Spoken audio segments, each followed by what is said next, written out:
This is a quick overview of the Google Classroom sync option that you can find on Workbench.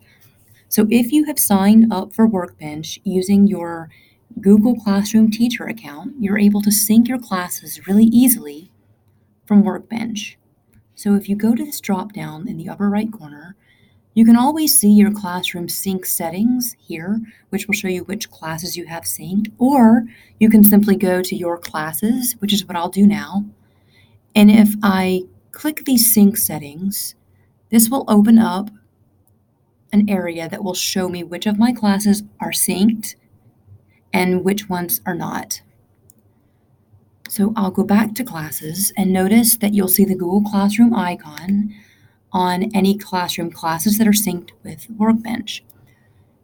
When you first sync your classroom classes, you'll notice your students will appear as pending.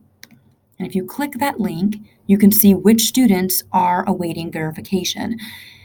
These students will become activated on Workbench after they first log into Workbench, assuming that they use their own Google Classroom email addresses.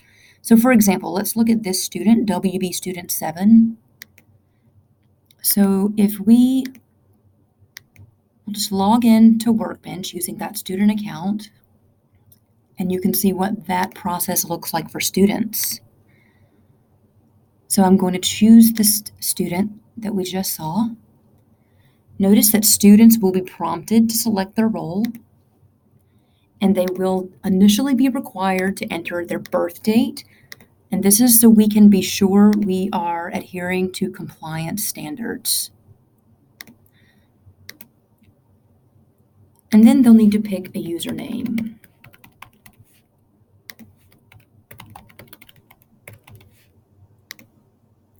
Students will only need to complete these steps the first time they access Workbench.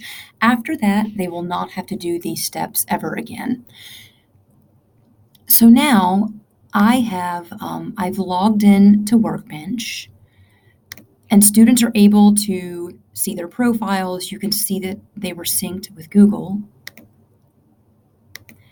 Now, if I sign out and go back in with my teacher account,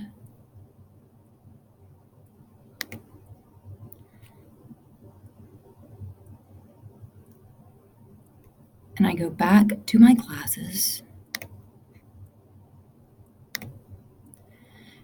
notice that this student is automatically synced and is in my class. This will allow me to assign Workbench content to the student, and they will be able to find that content in their classroom stream.